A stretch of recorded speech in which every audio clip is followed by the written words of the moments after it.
আসি কুরবানি বিধান। আমরা যে কুরবানি পালন করছি, এই কুরবানি তার সুন্নত পালন করছি আগে জানতে হবে। প্রাচীন ইতিহাস অনেক আছে। ইব্রাহিম আলাইহিস সালাম কুরবানি করেছেন, এর আগেও কুরবানি হয়েছে, তার আগেও কুরবানি হয়েছে, তার আগে আদম আলাইহিস সালাম যখন পৃথিবীতে আসে, তার যখন দুইজন ছেলে পৃথিবীতে হাবিল ও কাবিল হয়, তখনও সেই কুরবানি প্রথা চলে আসছে। সূরা মাইদা 27 নম্বর আয়াত আপনি খুলে দেখবেন, এখানে আল্লাহ পরিষ্কার ভাবে বলেছে যে হে নবী, আপনি বলে দেন হাবিল কাবিলের কুরবানি বৃত্তান্ত আপনি মানুষের সামনে যথার্থভাবে তুলে দেন। যখন তারা দুই ভাইয়ে কুরবানি করলো, হাবিল ছিল একজন রাখাল, গরু, মোষ, ভেড়া, দুম্বা এসব লালন পালন করত। আর কাবিল ছিল একজন কৃষক, গম চাষ করত, জবে চাষ করত, এসবের চাষ করত। তো কি করলো, তখনকার জামানাতে কিন্তু একটা জিনিস ছিল যে কোরবানি যার কবুল হবে, ওপর থেকে একটা অগ্নিশিখা নেমে আসবে, নেমে এসে কি করবে, যার কোরবানি কবুল হবে তার সেই বস্তুটাকে পুড়িয়ে ছাই করে দেওয়া হবে, পুড়িয়ে দেওয়া হবে, জ্বালিয়ে দেওয়া হবে। সেখান থেকে বোঝা যাবে কি যে এর কোরবানিটা কবুল হলো। তো দুইজন ভাই হাবিল ও কাবিল কি করলো, আল্লাহ রাস্তায় কুরবানি দেওয়ার জন্য হাবিল একটা মোটা তাজা দুম্বা, খুব সুন্দর দেখে পুষ্টিকর একটা দুম্বাকে আল্লাহর রাস্তায় কি করলো, কুরবানি দিল। আর কাবিল কি করলো, কাবিল সেই খোয়া লাগা গম, যেগুলো খাওয়া যায় না, নষ্ট হয়ে গেছে, পোকা লেগে গেছে, এরকম কিছু গমকে আল্লাহ রাস্তায় কুরবানি দেওয়ার জন্য রেডি করলো, কুরবানি দিল। হাবিলের কুরবানিটা কবুল হয়ে গেল, একটা অগ্নিশিখা নেমে আসলো এবং দুম্বাটাকে জ্বালিয়ে দেওয়া হলো। তখন কি বলল কাবিল, যে আমি তোমাকে অবশ্যই হত্যা করব। রাগে কি বলল, যে আমি তোমাকে হত্যা করব, আমি তোমাকে খুন করে দেব। তখন হাবিল বলল, ইন্নামা ইয়াতাকাব্বালাল্লাহু মিনাল মুত্তাকিন, আল্লাহ শুধু পরেশগার, মুত্তাকি, সংযমশীলতা লোকেদেরই কুরবানি আল্লাহ কবুল করে থাকেন। তার মানে কুরবানি দিতে গেলে সর্বপ্রথম তাকওয়াশীল হতে হবে, পরেশগার হতে হবে, মুত্তাকি হতে হবে, সংযমশীলতা হতে হবে।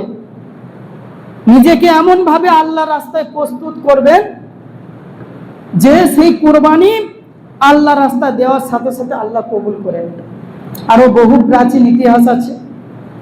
আল্লাহ বলছেন সূরা হজ আয়াত নাম্বার 32 এর মধ্যে আল্লাহ বলছেন যে আমি প্রত্যেক জাতির জন্য কুরবানি বিধানটা দিয়েছি, তারপরে তাদের জীবিকা নির্বাহন করার জন্য যে চতুষ্পদ জন্তু দিয়েছি, তার থেকে আমি বলেছি ভালো জন্তু দেখে তুমি আল্লাহ রাস্তায় কুরবানি দাও।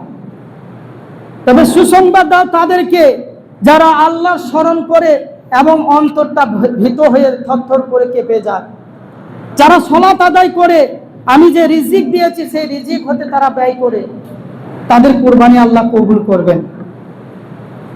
এবার প্রাচীন ইতিহাস আরেকটুকু শোনায়। নবীদের মধ্যে সবথেকে যেনাকে বেশি পরীক্ষা দিতে হয়েছিল তার নাম হচ্ছে হযরত ইব্রাহিম আলাইহিস সালাম। মারাত্মক তাকে পরীক্ষা দিতে হয়েছে।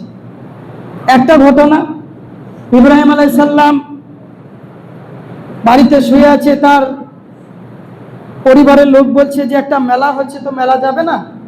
তো ইব্রাহিম আলাইহিস সালাম বলল, না আমি অসুস্থ, আমি মেলা যেতে পারবো না। তো মেলা গেলেন না। তারপরে তার বাপ আজার কি করতো, মূর্তি পূজা করতো আর মূর্তি বিক্রি করতো। মাথার উপরে চালনি নিয়ে কিছু ছোট ছোট মূর্তিকে নিত আর গ্রামে গ্রামে বিক্রি করে বেড়াতো। তো তাদের পূজা করার জন্য একটা বড় বুথ, তখন কিন্তু ঠাকুরের কোনো নাম ছিল না, দুর্গা, কালী এরকম ভাবে কোনো নাম ছিল না। তখন নাম ছিল কি, লাত, মানাত, বুথ, এরকম ভাবে নাম ছিল। তো তাদের মধ্যে একটা বড় একটা ঠাকুর ছিল একটা ঘরের মধ্যে, তার আশেপাশে অনেক ছোটখাটো মানে বুথ বা লাত বা মানাত এই ঠাকুরগুলো ছিল। ইব্রাহিম আলাইহিস সালাম কি করলেন, তাদের মধ্যে সবগুলোকে লাঠি দিয়ে ভেঙে চৌচির করে দিলেন, ভেঙে দিলেন। তারপরে একটা কুড়ালকে নিয়ে বড় ঠাকুরটার কাঁধের উপরে চাপিয়ে দিলেন, মেলা থেকে যখন সবাই ফিরে এলো, দেখলো এসে যে আমাদের দেব দেবতাদেরকে ভেঙে দিয়েছে। কে ভেঙেছে? বলে ইব্রাহিম তো বাড়িতে ছিল, সে তো যায় নাই মেলা, তাহলে ওকে ডাকা হোক। ইব্রাহিমকে ডাকা হলো, বলে বলো তো এগুলো কে ভেঙেছে? তুমি ভেঙেছো? বলে আমাকে কেন জিজ্ঞাসা করছো? ওই যে বড় ঠাকুরটার ঘাড়ের উপরে, কাঁধের উপরে যে কুড়ালটা আছে তাকে জিজ্ঞাসা করো। বলে ও কি কথা বলতে পারে নাকি? ও, এমন দেবতার পুজো করো যে কথা বলতে পারে না? এমন দেবতার পুজো করো যার সামনে তুমি খাবার রাখছো সে খেতে পারে না? এই তোমাদের পুজো, এই তোমরা আরাধনা করো? তারপরে তার ফায়সালা হলো। নমরুদ বলে একজন বাদশা ছিল, সে নমরুদ কি করলো? তাকে নিক্ষেপ করলো আগুনের মধ্যে। মারাত্মক পরীক্ষা, আগুনের মধ্যে তাকে নিক্ষেপ করা হলো। ফেরেশতারা এসে ইব্রাহিমকে বলছে, হে ইব্রাহিম, তুমি যদি বলো তাহলে এদেরকে ধ্বংস করে দিতে পারি এবং তোমাকে আগুন থেকে সরিয়ে দিতে পারি। তখন ইব্রাহিম আলাইহিস সালাম বলেছিলেন যে ইন্না আখাফুল্লাহ, আমি আল্লাহকে ভয় করি এবং আল্লাহ আমার জন্য যথেষ্ট। আল্লাহ সুবহানাহু ওয়া তাআলা কি করলেন? আগুনটাকে ঠান্ডা করে দিলেন। আগুনটাকে ঠান্ডা করে দিলেন, ইব্রাহিম আলাইহিস সালামের লোমকে ছুঁতে পারে না। এই একটা পরীক্ষা গেল। ইব্রাহিম আলাইহিস সালাম তার বিবি সারাকে নিয়ে একটা জনপদ এলাকায় পৌঁছালেন। কাবা শরীফের পিছনের দিকে এই জনপদ একটা এলাকা ছিল, সেই এলাকার দিকে তিনি গেলেন, সম্ভবত সিরিয়ার দেশ দিকে তিনি পৌঁছালেন। যেতে যেতে একটা এলাকায় পৌঁছালেন যেখানে ছিল একজন জালেম বাদশাহ, শক্তিশালী একজন বাদশাহ ছিল। তার কানে খবর গেল যে ইব্রাহিম বলে একজন লোক এসেছে, তার সাথে একটা পরম সুন্দরী একটা মহিলা আছে, তার নাম সারা। লোক পাঠানো হলো, ইব্রাহিমের কাছে এলো। ইব্রাহিমকে জিজ্ঞাসা করা হলো, এটা তোমার কে? তখন ইব্রাহিম আলাইহিস সালাম বললেন যে এটা হচ্ছে আমার বোন। তারপর তিনি তার নিজের স্ত্রীর কাছে এসে বললেন, সারা তুমি শোনো, তুমি ওই জালেম বাদশার কাছে আমাকে মিথ্যা প্রমাণিত করো না, কারণ আজকে পৃথিবীর বুকে ইমানদার বলতে তুমি আর আমি ছাড়া আর কেউ নেই। অতএব তুমি আর আমি হচ্ছে দিনী বোন। অতএব জালেম বাদশা যখন তোমাকে জিজ্ঞাসা করবে তখন তুমি আমাকে মিথ্যা প্রমাণিত করবে না। কয়েকজন লোককে ডাকা হলো, ইব্রাহিম আলাইহিস সালামের কাছে এলো, সারাকে নিয়ে চলে গেল। আর ইব্রাহিম আলাইহিস সালাম ওযু করে সালাতের মধ্যে দাঁড়িয়ে গেলেন। সারা যখন তার সেই বাদশার কাছে পৌঁছালো, বাদশা কি করলো? তার দিকে যখন অগ্রসর হবে, তাকে যখন খারাপ দৃষ্টি দিয়ে তাকাতে লাগলো। আল্লাহর কি কুদরত, আল্লাহর কি ক্ষমতা এখানেই বোঝা যায় যে তাড়াতাড়ি উজু করে 2 রাকাত সালাত আদায় করতে লাগলেন সারা। আর কি হলো? জালেম বাদশা অজ্ঞান হয়ে জমিনে পড়ে গেল। জমিনে পা কাছাতে কাছাতে বলতে লাগলো যে সারা তুমি আমাকে ঠিক করে দাও, আল্লাহর কাছে দোয়া করো যাতে করে আল্লাহ আমাকে ঠিক করে দেয়, আমি তোমাকে তোমার দিকে খারাপ নজরে তাকাবো না, তোমার কোনো ক্ষতি করব না। সারা তার জন্য দোয়া করলো, সে কি হলো? ভালো হয়ে গেল। ফের আবার সেই চেষ্টা করলো, 3 বার এরকম ভাবে চেষ্টা করলো। আল্লাহ কিন্তু পরাজিত করতে দিলেন না, জয় হতে দিলেন না, তার খারাপ কাজ করতে দিলেন না। তখন কি করলো? জালেম বাদশা দারোয়ানকে ডেকে বলছে, কি মহিলা এনেছো আমার কাছে? তুমি তো কোনো মহিলা আনো নাই, আমার কাছে এনেছো একজন শয়তানকে, একটা শয়তানকে ধরে এনেছো আমার কাছে। যাক, একে ছেড়ে দাও এবং হাজেরাকে দাও এর গোলাম হিসেবে। হাজেরাকে দেওয়া হল, গোলাম হিসেবে নিয়ে চলে গেল ইব্রাহিম আলাইহিস সালামের কাছে। ইব্রাহিমকে যে বলছে, দেখো জালেম বাদশা আমার কোনো ক্ষতি করতে পারেনি, অপরন্তু তিনি আমাকে একটা গোলাম হাদিয়া দিয়েছে, তার নাম হাজেরা। বেশ কিছুদিন পেরিয়ে যাওয়ার পর হাজেরার সঙ্গে বিবাহ হলো। কার? ইব্রাহিম আলাইহিস সালামের। ইব্রাহিম আলাইহিস সালামের বয়স তখন 83 থেকে 84 বছর বয়স।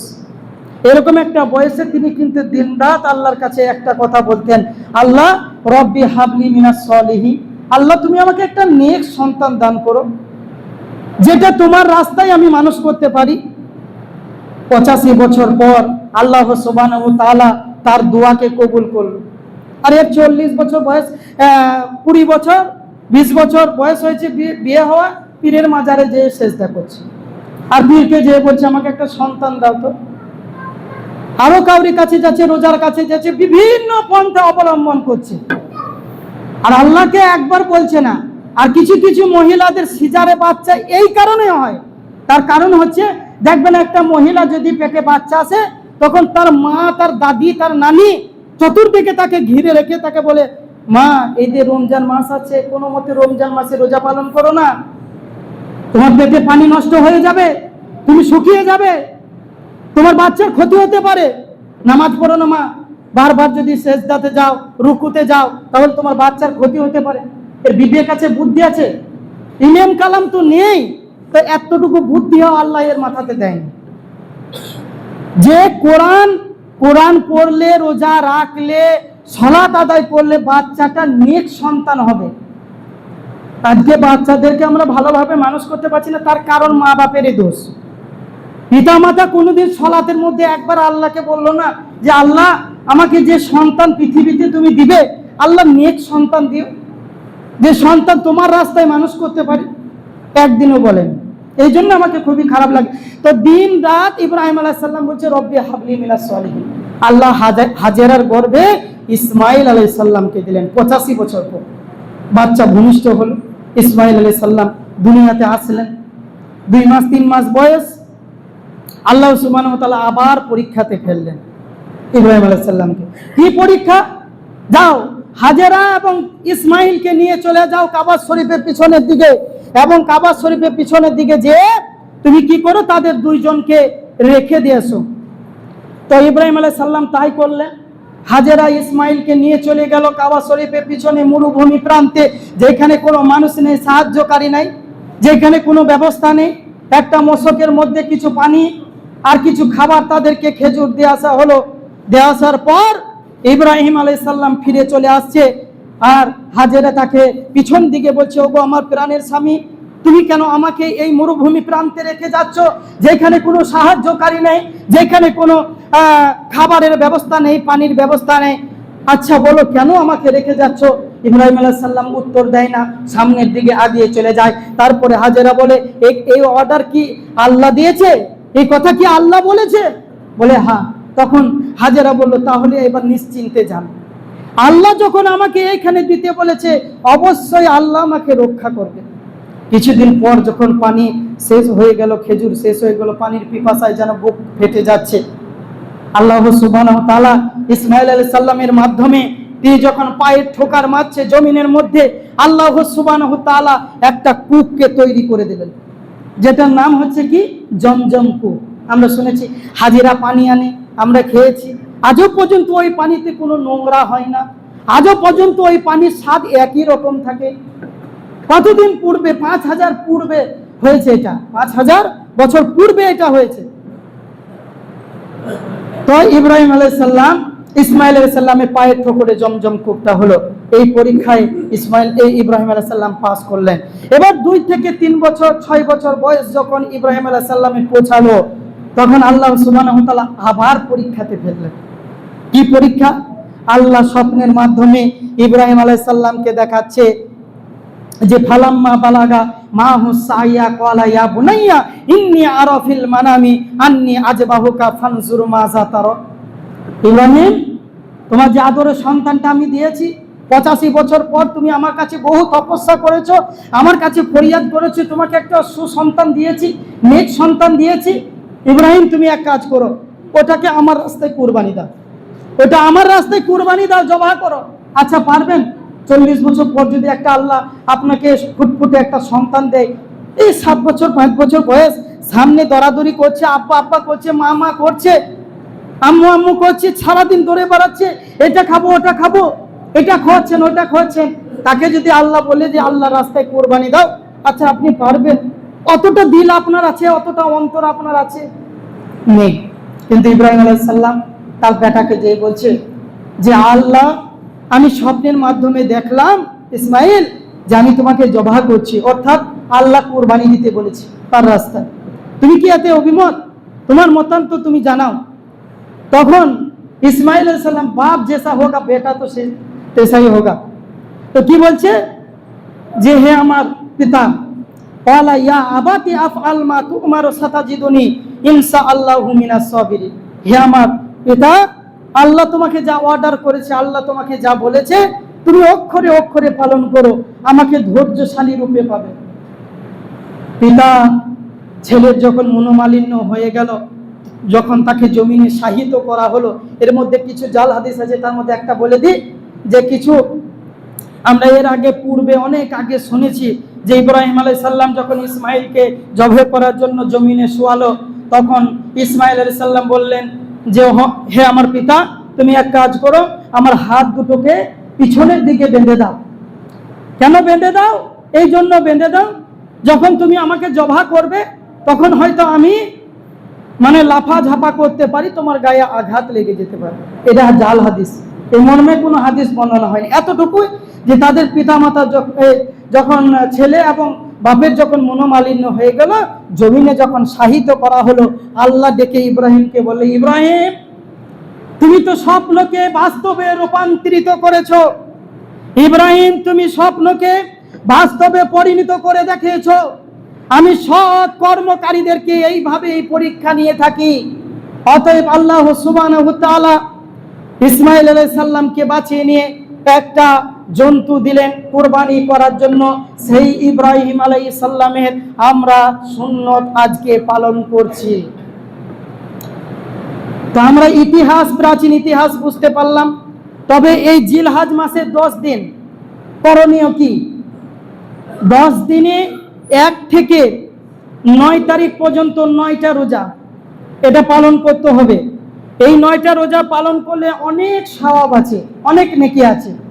আর যদি কোনো ক্রমে যদি 9টা রোজা পালন না করতে পারেন, তাহলে আরাফার দিন একটা সিয়াম পালন করতে হবে।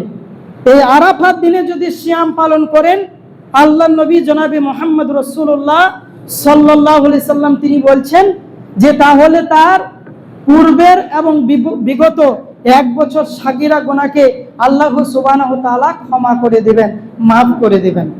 তাহলে এই 10 দিনের একটা আমল জানা হলো। দ্বিতীয় নম্বর আমল হলো, এই দিনে 1 তারিখ যখন থেকে শুরু হয়ে যাবে, সেই দিন থেকে বেশি বেশি কি করবেন? সালাত আদায় করবেন, বেশি বেশি তাসবিহ তাহলিল করবেন, বেশি বেশি জিকির আজকার করবেন, বেশি বেশি দান সাদকা করার চেষ্টা করবেন, আর বেশি বেশি তাকবীর পড়ার চেষ্টা করবেন। প্রত্যেক সালাতের পরে তাকবীরটা পাঠ করার চেষ্টা করবেন। কতদিন পর্যন্ত? 13 তারিখ পর্যন্ত। জিলহজ মাসের 13 তারিখ পর্যন্ত, 1 থেকে 13 তারিখ পর্যন্ত এই তাকবীরটা কি করবেন? ফরজ নামাজে সালাতের পরে পরে পরে পড়তে থাকবেন। আল্লাহু আকবার, আল্লাহু আকবার, আল্লাহু আকবার, আল্লাহু আকবার, লা ইলাহা ইল্লাল্লাহু, আল্লাহু আকবার, আল্লাহু আকবার, ওয়ালিল্লাহিল হামদ। এই তাকবীরটা পাঠ করতে থাকবেন। 2 নম্বর আমল বোঝা গেল। এবার আপনার পশু কিভাবে ক্রয় করবেন? পশুর কিছু নিয়ম আছে। কোন কোন পশুতে কুরবানি জায়েজ, কোন কোন পশুর দ্বারাতে কুরবানি দেওয়া যায়, তার মধ্যে একটা পশু হচ্ছে উট। উট দিয়ে আপনি কুরবানি দিবেন। দ্বিতীয় নম্বর হচ্ছে গরু, 3 নম্বর হচ্ছে ছাগল, 4 নম্বর মেষ, 5 নম্বর ভেড়া, 6 নম্বর হচ্ছে পাঠি ছাগল যেটাকে বলে আর কি। ঠিক আছে, এই ছাগলগুলোকে দিয়ে কি করবেন? এই ছাগল বা এই জন্তু দিয়ে কি করবেন? কোরবানি দেবেন। এই কোরবানি দেওয়ার সত্ত্বে এখন কিছু হাদিস কিছু মতভেদ দেখা যায়। যেমন কোরবানি এলে কিছু কিছু জিনিস আমাদের কাছে ভেসে ওঠে। তার মধ্যে একটা হচ্ছে যে কোরবানি 7 ভাগে দেওয়া যাবে কি যাবে না। সহিহ বুখারী এবং মুসলিমের একটা হাদিস, 1813 নম্বর হাদিস।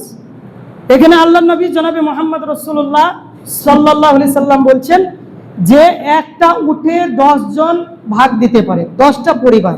এখানে 10 জন নয়, 10টা পরিবার কি করবে? একটা উটে ভাগ দিবে। গরুর ক্ষেত্রে 7টা পরিবারে 7 ভাগ দিবে। এটা জায়েজ, কোনো অসুবিধা নেই। অনেক আলেম ওলামাদের ফতোয়া হচ্ছে যে এটা জায়েজ করা হয়েছে বা জায়েজ আছে। আমরা অনেক আলেমের কাছে শুনি যে 7 ভাগে কুরবানি যাবে না, একটাই দিতে হবে। এটা সহি নয়। আপনি 7 ভাগে কুরবানি করবেন একটা পশুর দ্বারাতে, সেটা গরু হতে হবে। তবে মেষ বা ভেড়া বা ছাগল এগুলোতে ভাগাভাগি করা যাবে না। ঠিক আছে, এগুলোতে ভাগাভাগি করা যাবে না। এবার কুরবানি পশু কিছু যদি খুঁত থাকে তাহলে কুরবানি দেওয়া যাবে না। যেমন যদি শিং ভাঙা থাকে, প্রকাশ্য বুঝতে পারেন যে এটা শিংটা ভাঙা, তাহলে ক্রয় করবেন না। দ্বিতীয় নম্বর, যদি খোরা হয়, স্পষ্ট বোঝা যায় যে খোরা, তাহলে এই গরু ক্রয় করে কুরবানি চলবে না বা কুরবানি হবে না। তৃতীয় নম্বর হচ্ছে, যদি দেখেন যে স্পষ্ট কানা, চোখে দেখতে পায় না, অন্ধ, তাহলে এই গরু ক্রয় করবেন না। ঠিক আছে, দেখলেন যে একটা গরু অনেক বয়স হয়ে গেছে, তার শরীর কমজোরি হয়ে গেছে, দুর্বল শরীর, এই গরু ক্রয় করে কুরবানি দেওয়া হবে না বা কুরবানি গ্রহণযোগ্য হবে না। ঠিক আছে, এই খুদগুলোকে আপনি দেখে তারপরে কুরবানি পশু ক্রয় করবেন। আল্লাহ বলছেন, কুল ইন্না সলাতি ওয়া নুসুকি ওয়া মাহিয়াইয়া ওয়া মামাতি লিল্লাহি রাব্বিল আলামিন। আল্লাহ বলছেন যে কুল ইন্না সলাতি, আল্লাহর জন্যই নামাজ পড়তে হবে। কুল ইন্না সলাতি ওয়া নুসুকি, আল্লাহর জন্যই কুরবানি করতে হবে। কুল ইন্না সলাতি ওয়া নুসুকি ওয়া মাহিয়াইয়া ওয়া মামাতি লিল্লাহি রাব্বিল আলামিন, আর আল্লাহর জন্যই মৃত্যু আর আল্লাহর জন্যই আমার জীবন। এটা আমাদের সকলকে লক্ষ্য রাখতে হবে। যেটুকুই আমরা করব আল্লাহকে সন্তুষ্টি করার জন্য, আল্লাহর বিধানকে মানার জন্য, সহি পন্থা চলার জন্য। আল্লাহ আমাদের সকলকে বোঝার এবং মানার তৌফিক দান করো। সকলে বলুন আল্লাহুম্মা আমিন। ওগো আল্লাহ, আমরা যেন এই কোরবানির বিধানকে অক্ষরে অক্ষরে পালন করতে পারি, আল্লাহ তুমি তৌফিক দান করো। সকলে বলুন আল্লাহুম্মা আমিন। ওগো আল্লাহ, এই 10 দিনের যে গুরুত্বপূর্ণ আমলগুলো রয়েছে, আল্লাহ সেই আমলগুলো যেন আমরা পালন করতে পারি, সেই তৌফিক আমাদেরকে দাও।